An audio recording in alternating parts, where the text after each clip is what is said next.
You're listening to This Naked Mind with Annie Grace.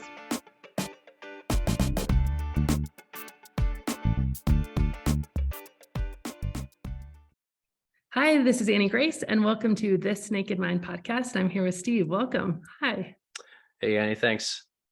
Oh, I'm so glad that we're doing this. So why don't you sort of take me back to the beginning in your relationship with alcohol? Where did it all start for you?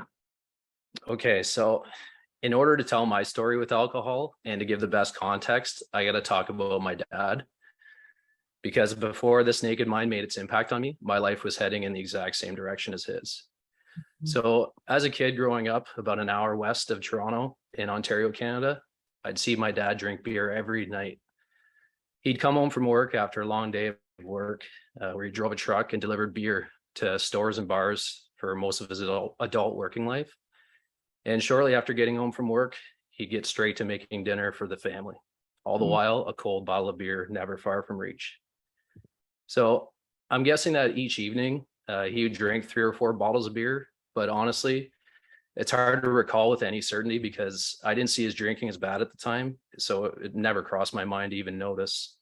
Kind of like seeing someone drink a glass of water. You wouldn't wonder how many glasses of water they had drank before the one you saw them drinking.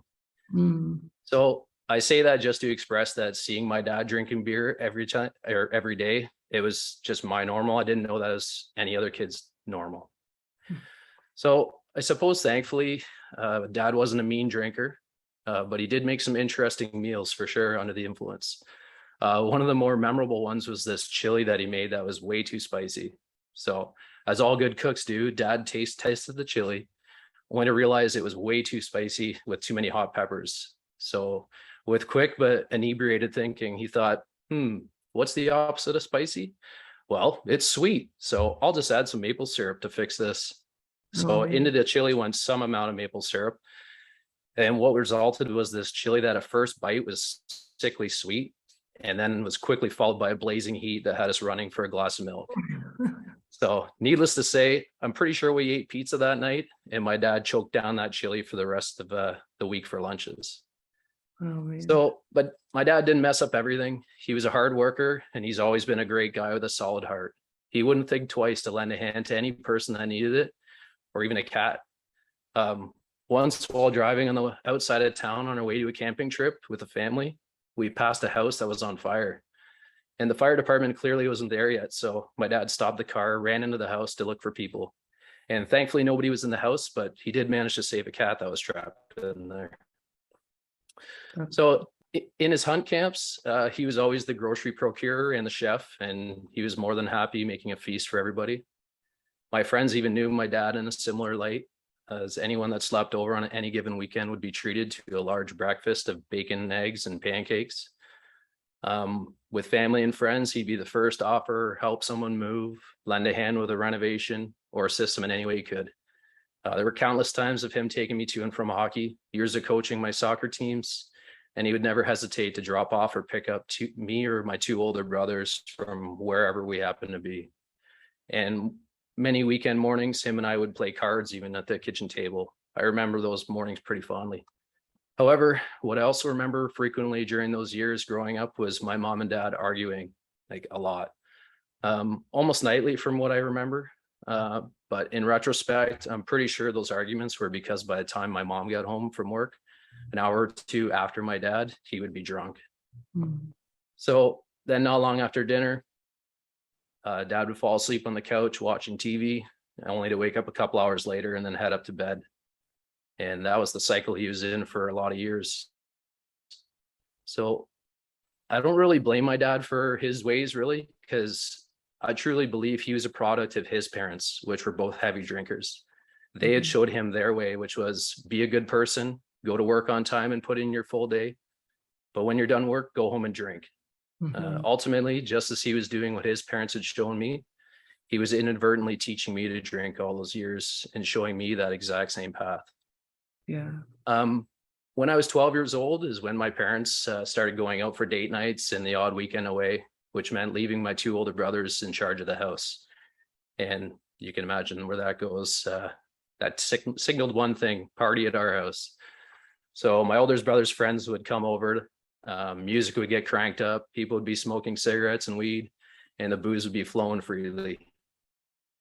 And what I witnessed during those parties, at least from a 12-year-old kid's eyes, was every single person having a blast. Nothing ever got too out of hand from what I remember. And if I ever drank anything at those parties, it was probably just stealing like the odd sip of beer to make someone laugh. But the first time I did get drunk, I was 13 years old. I'd gone over to a friend's house during school lunch break, and for some reason, I still don't know why, we each drank a couple of those mini bottles of vodka, the ones with like 2 ounces in each.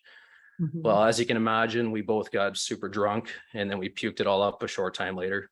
Thankfully, since we had obviously poisoned ourselves and we were just being saved by our buddies. Yeah. So that first experience getting drunk didn't trigger a tailspin of a kid wanting to get drunk all the time. Not even a little bit. I just continued to be an average kid, hanging out with friends, playing sports, and playing video games in my spare time. Then later on in high school, parties on weekends started involving alcohol, which seemed perfectly normal since that's what I'd seen my older brothers do. Me and my friends would wait outside the liquor store until we saw the right looking person, approach them with our money and ask them to buy us beer. Most of the time the answer was no, but we were persistent and eventually we'd find someone willing to do it. After we got those beers, we'd stuff the bottles into a backpack and head to a house party, or more often, for us anyways, standing in a forest to drink them. And if on those nights someone happened to puke from drinking too much, that was pretty much expected, and everyone just cheered. After high school, I moved 5 hours away to attend college. I stayed in a student residence where there was plenty of binge drinking on party nights, which was typically a Friday and a Saturday, and then sometimes also adding in like a Wednesday or Thursday. And the biggest difference I found with those college parties over the high school ones was they just went later and more booze was consumed, usually with the help of drinking games and then heading off to the bar. But then the next day was spent laying around feeling like a complete bag of crap and talking with my roommates about all the stupid stuff we had done while we were wasted, essentially pinning those imaginary badges of honor for the dumbest of things or whoever felt the worst that morning. All in all, pretty twisted sense of accomplishment, I think you can agree. Yeah.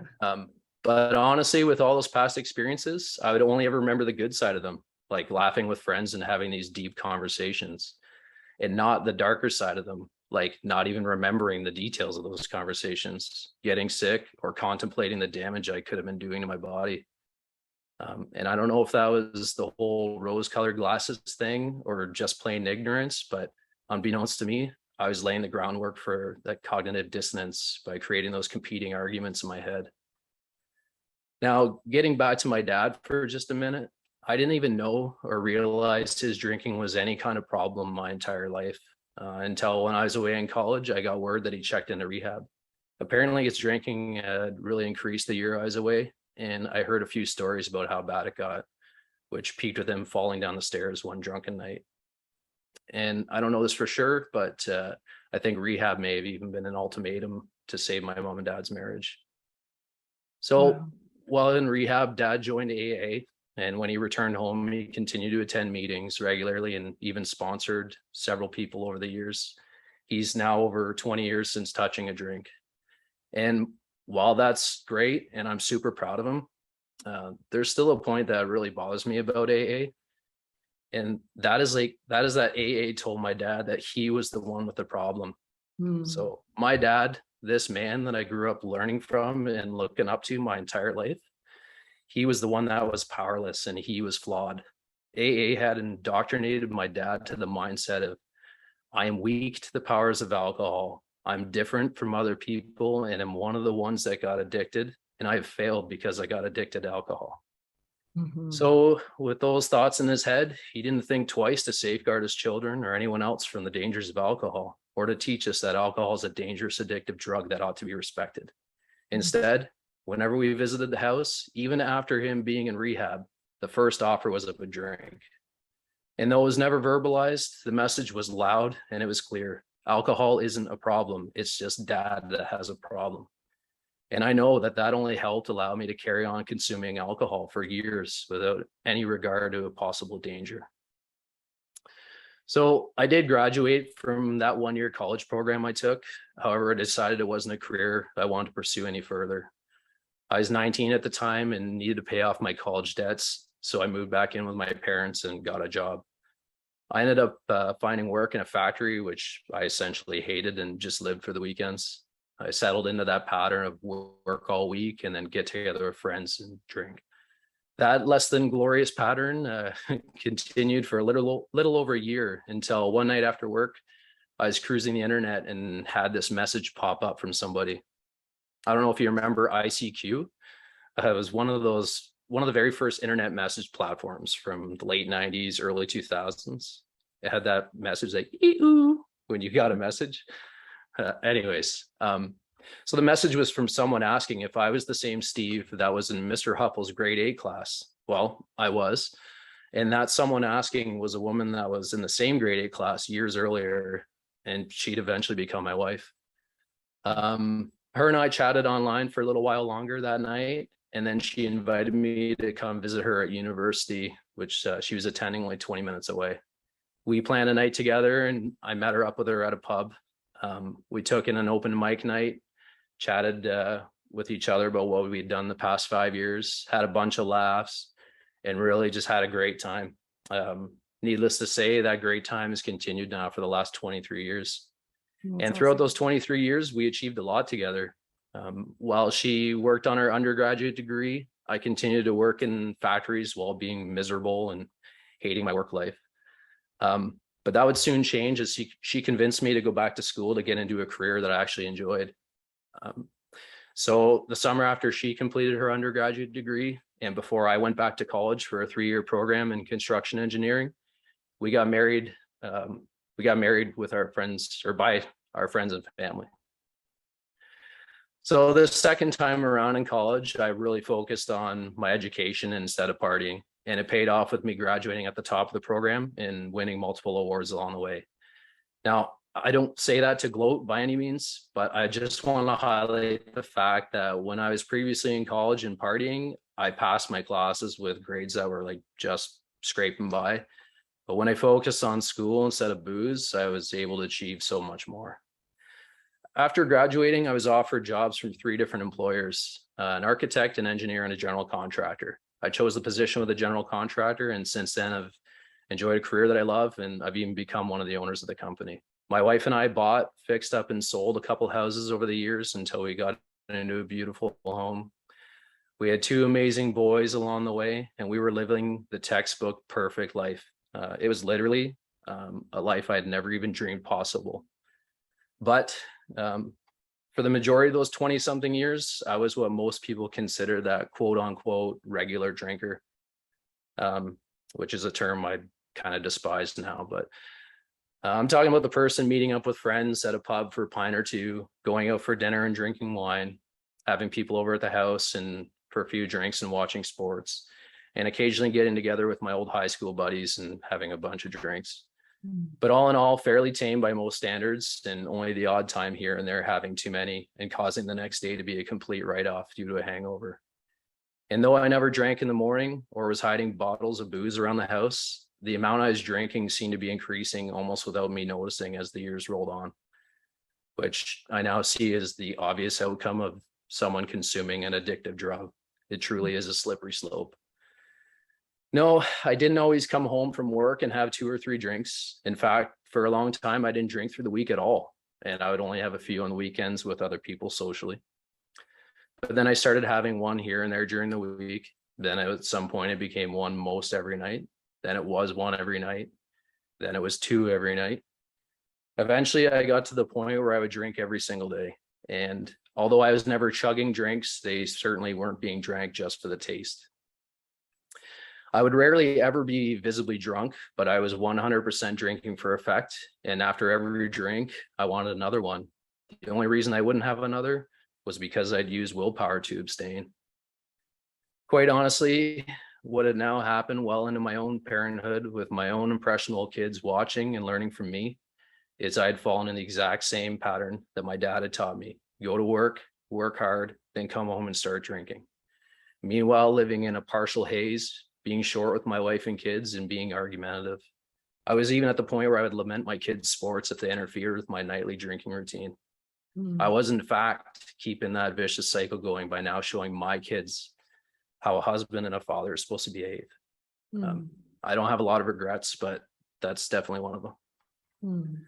So that whole slide down the slippery slope was a pretty slow one until one day in January 2022. It was out of nowhere, but one of my friends randomly posted an article in our messenger group chat about how alcohol is a top cause of preventable cancers and should have warning labels. But then, of course, he added the comment below the article of, not going to stop me from drinking, but might help me cut back a little, LOL. I read that article and it got me thinking and reflecting about myself, especially because my dad had gone through a couple bouts with cancer. Looking back on it, though, I believe that was the moment the seed was planted to question my own drinking. It sounds stupid to say this now, but I honestly never associated anything bad with what is considered that quote unquote moderate drinking, which I suppose isn't too shocking since alcohol is prevalent in our society and every drinker has seen those ridiculous claims on the internet about how moderate drinking is actually healthier than not drinking. But thankfully, now the latest studies have refuted that 1 to 2 drinks a day for men is okay, and they're finally admitting that there's no known amount to be safe. But I digress. After I read that article, my buddy sent us a seed was planted, and it really got me thinking and wanted to find out more about the product that I was consuming so regularly at ever increasing quantities. After a quick Google search, I came across Alcohol Explained by William Porter, which you have to admit that title's a great hook, especially for someone like me that was just looking for an explanation on alcohol. So anyways, I downloaded it, listened to it on my way to and from work. And William's book was great and has plenty of valuable information, but on some level, it was hard for me to relate to because his addiction was alcohol was the type where he drank through, or he wouldn't drink through the week, but he'd start drinking Friday and then drink all the way to Monday morning. It sounds foolish to admit that that's what I focused on, but for some reason, that's what I had. And it was the typical response drinkers have of, oh, well, I'm not that bad, so it doesn't apply to me. That said, his book is excellent and I'm glad I found it, but especially because after I finished it, it led me to another book as a suggestion of what to check out next. And that second book I listened to was yours, Annie, This Naked Mind. I first read some of the many positive reviews and thought, this sounds pretty interesting. And I think one of the things that really caught me, like looking back on it now and made me download it, was that subtitle of Control Alcohol. Because as you can imagine, I was like so many drinkers out there that I had zero intentions of quitting alcohol. I just wanted to control it. But what ended up happening was the closest thing to magic that I've ever experienced. Your book has quite honestly been a life changer for me. And even though that may sound like an exaggeration, I promise you that if anything, it's an understatement. So what This Naked Mind did for me, it opened my eyes to the lies that alcohol had ingrained in me. So I thought I needed alcohol to be sociable. I thought it made me happier. I thought it enhanced situations, and I thought I liked the way it made me feel. But once I was able to back up and look at those beliefs subjectively, I found out that they just were not true. Additionally, I believe it also helped that your experience was something that I could totally relate to, since you were a successful business person even before you quit drinking, which I believe you were up to like 2 bottles of wine a night. So while I might not have been there just yet, I was literally on the exact same path and just a few steps behind. So I also want to add that one of the things that really made This Naked Mind such an impact for me was listening to you narrate it and hearing the passion in your voice. I'm not an emotional guy, Annie, but there are a couple of times I had tears well up in my eyes because something would really strike me, or I'd be listening and then out loud in my truck, I'd be like, yes, exactly. But your passion was evident, and that only comes from someone that's walked this path. So I'm glad you didn't opt for a voice actor, even though I'm sure narrating a book is pretty much torture. So after I finished This Naked Mind, that information swirled in my head. The new knowledge had taken off all the shine I'd previously given alcohol. I was now looking at that glass of beer in a totally different way. What was once a warm embrace was now a dagger in the back. I knew my days of willingly consuming ethanol were numbered, and I was ready to fight. I was ready for the fight to drop the alcohol monster. However, the fight would have to wait and begin the day after one of my best friend's wedding. That's was quickly approaching a few days after I finished your book. The timing wasn't planned at all, obviously, but I literally finished This Naked Mind on the drive to the rehearsal dinner. So for the wedding, I'd been asked to MC it, and I took the part seriously, especially because I didn't want to make an ass out of myself, and I've never been an MC before. So I wrote out all my parts and practiced them meticulously and standing in my laundry room.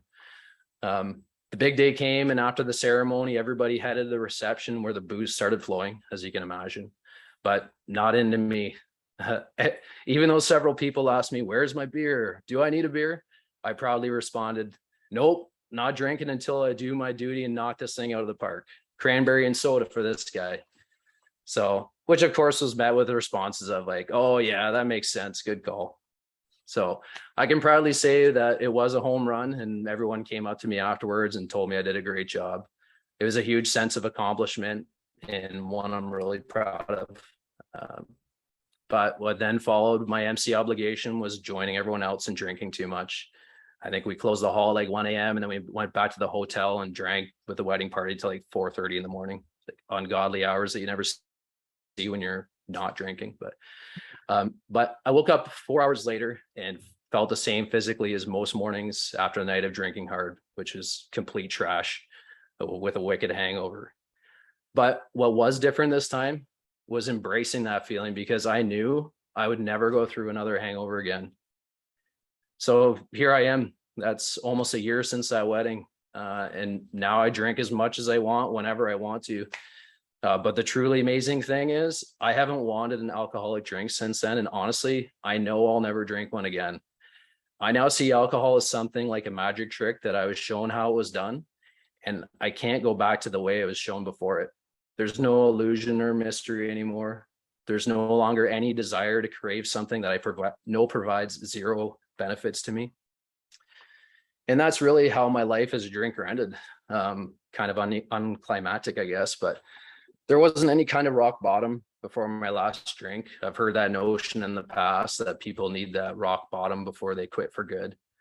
I think that sentiment stems from the AA world, but either way, I couldn't disagree any more strongly.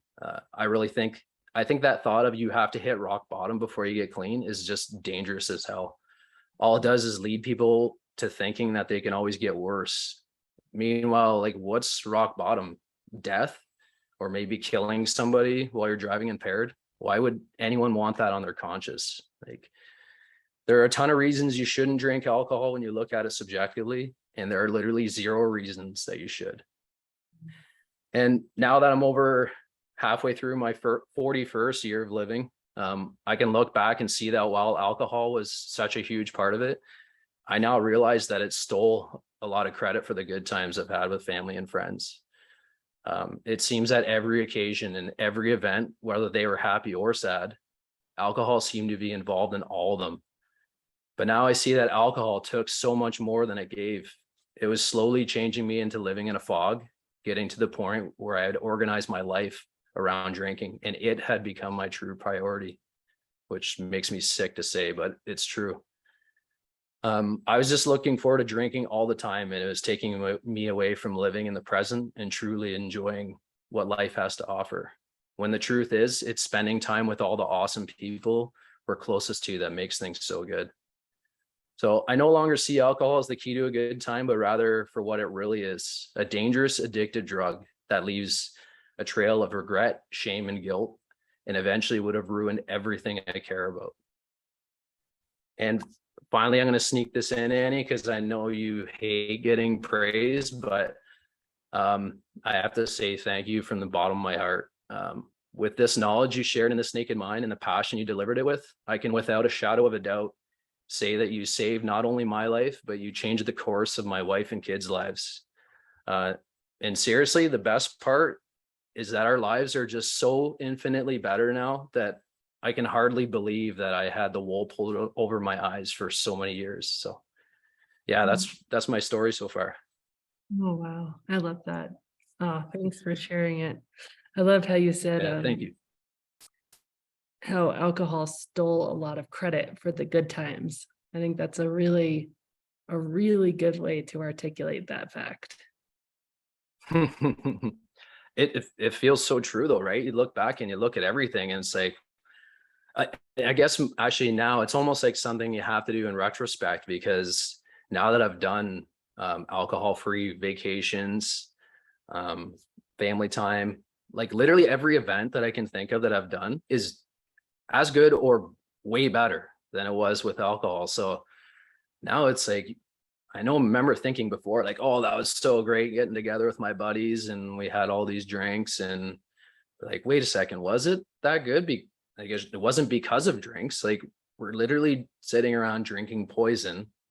How does that make things better? Like, it just doesn't. It's all that's, I'm just finding out now that they were all lies. So Yeah. Oh, so good. So, and how has, when you're saying sitting around with your buddies, like, how has it been socially? Has anybody else kind of changed, or are you like the lone wolf, or what's? um actually, so it's pretty funny. My wife is on this. She's doing this with me too. She hadn't, so I'll get to my buddies in a second here, but I was telling her, actually, I think I told her on the drive home from the wedding, like she didn't know anything about this before that, but I was like, hey, just so you know, I'm not drinking anymore. And she's like, what are you talking about? Like, I was the guy who drank. I had single malt scotches. I had always had craft beer and all this stuff, which I realize now is just whatever. It's just a fancy way of drinking poison. But um, she was like, oh my God, I've wanted to not drink for so long. And every time I mention it to you, you've always been like, why bother? Blah, blah, blah. You don't drink. Or I would say to her, like, oh, you don't drink that much. And so she always felt, okay, well, maybe I shouldn't. Like, she had the doubts in her mind, but I was like talking her off of it. So I was not exactly supportive that way. But actually what I did with my buddies was, like I said, I think I might have like the thing like that your dad had. I can't remember what it was called, but like spontaneous sobriety or whatever. I'm very like, I make a decision and that's the way it is. So like, I knew a day one that I'm just done, because I had changed my mind on it, right? So I'm like, well, why would I drink anything? So I ended up writing.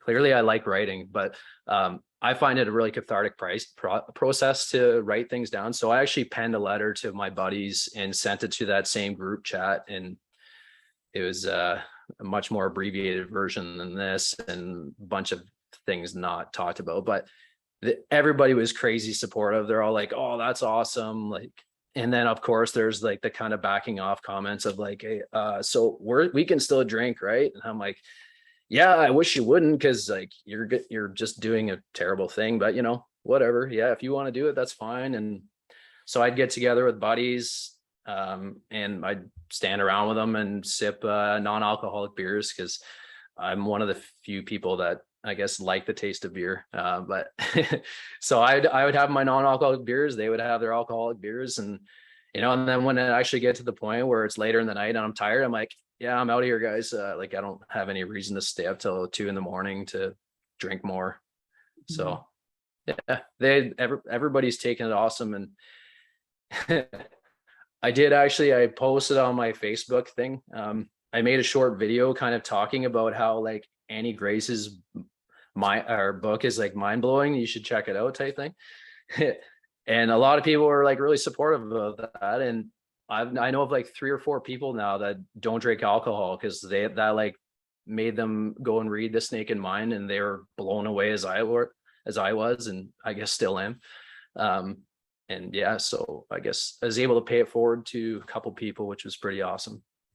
Oh, that's so cool. I love that. I was actually on someone was interviewing me on their podcast yesterday, and they were saying, like, isn't it weird that your book has sold so well when it's on a topic that people like not only don't talk about, but have shame about? And by the way, that our whole society, like the second word in AA is anonymous. Like we're not supposed to talk about. No kidding. Used to be able to get in trouble. I think you still probably can, but I think they've loosened that up a bit. But and I was like, yeah, I think it's because I'm not looking at it as some like sad punishment. I'm looking at it as like, no, y'all are idiots. Yeah, for real. Way better over That's here. what it is. Yeah. That's what it is. Like I find like sometimes like I said at the end of kind of my story there, just saying that I can hardly believe it sometimes. Like I literally just turn to my wife sometimes and we're like doing something and we're like, how the hell did we not know this for so long? Like it feels dumb almost for like just carrying the line, like, oh, this is what we do as society, we drink. And I don't know, it's still mind blowing.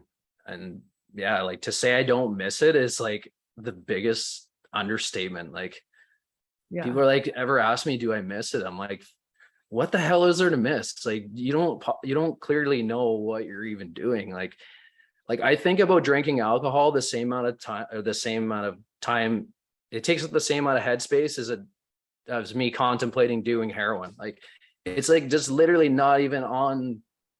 I have no reason I would ever do it. It's crazy. But and I just find it really wild sometimes because I still get together with people that drink and I'll have my drinks and I'm just like, man, if you ever tried like just looking at it, changing your perspective on things, like you wouldn't be doing this. It's like clearly nobody would. Yeah. So yeah. I mean, that's the thing. I saw this TikTok that I thought was just hilarious. And it was like a pretend alien who came, and it was, you know how they do the videos and it's the same person, but the person like pretends to be two different people. I'm like, I need to make TikTok myself sometime. But it was like this guy who's pretending to talk to himself who's an alien. And then it's like, so wait, so you're telling me you do this and does it make you funnier? And he's like, oh no, it makes me kind of an idiot. And he's like, does it feel good? He's like, oh, a little bit, but then I puke my guts out. And well, don't tell me you pay for this. He's like, oh, it's just yeah, totally. Oh, that's so true. Yeah. Like that's the thing. Try to explain to someone who's not part of like the whole booze loving culture that we come from. Like, how could you even explain it to them? Yeah, it literally is. It would be impossible to explain to somebody that we do to ourselves. Be like, oh, why the hell would I do that? Yeah. Yeah. Like, well, everyone else does it. Like, that doesn't seem like a great reason though. Right? Oh, interesting. Yeah. Well, this has just been awesome. And I understand that your love of alcohol-free beers has actually led to a bit of a online shop. You want to talk about that? Oh yeah. So I guess that's where kind of that led to it. It was like when I was like, I'm not going to drink alcohol anymore. I started looking, I'm like, oh, I want to get some alcohol-free beers. And my dad actually he would drink alcohol-free beers, but like literally only options were like O'Doul's and like Moles. I don't know. So one other one that was like, they were not very good. I remember trying them like, ugh, that's gross. Why would you drink that? But I'm like, maybe there's a better way. And then like, so I found all these other breweries that were doing these things. And like, there's like literally microbreweries that make alcohol-free beer now. So I'm like, some of them actually you can't get in Canada. So I'm like, oh, maybe I'll make this store and then import these. And so I got my license and all that stuff for importing and did all these things that I didn't have time to do on a top of like, being a father with kids in sports and running another business. And I started this website called afdrinks.ca. So it's something that I kind of do on my spare time just because I love it. Like I literally it probably cost me money actually to run it because I'm just not doing it for something to make money. It's literally just to help people and give people more of an option.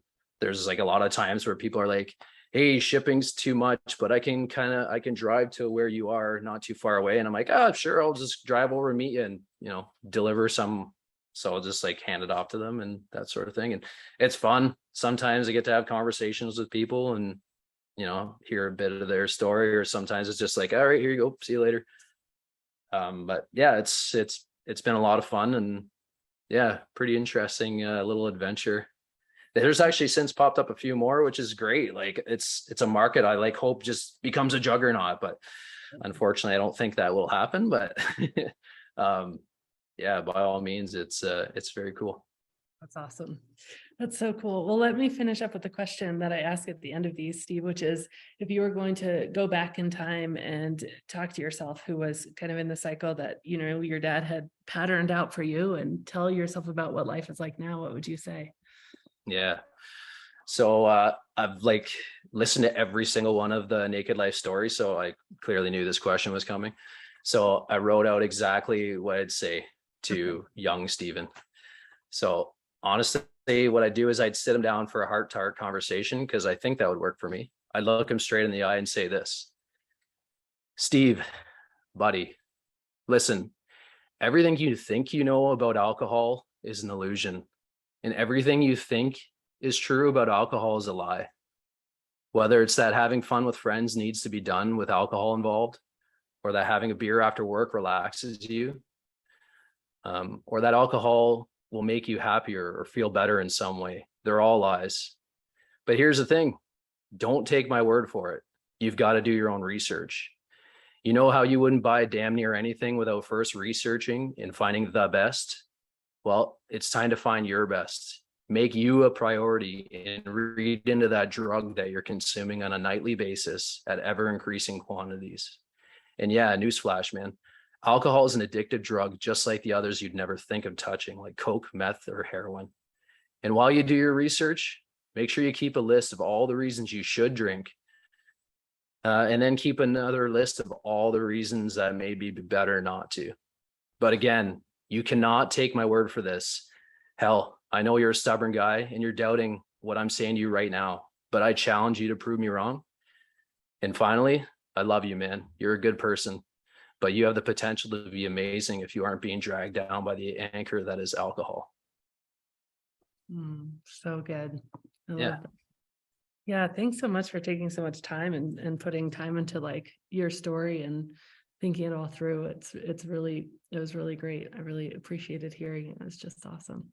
Oh, thanks for the opportunity. It's look forward to this moment since I finished reading this Naked Mind. I'm like, who is this amazing person, Annie Grace, that lives somewhere in the United States? Awesome. Well, thanks so much, Steve. Yeah, thanks, Annie. Take care.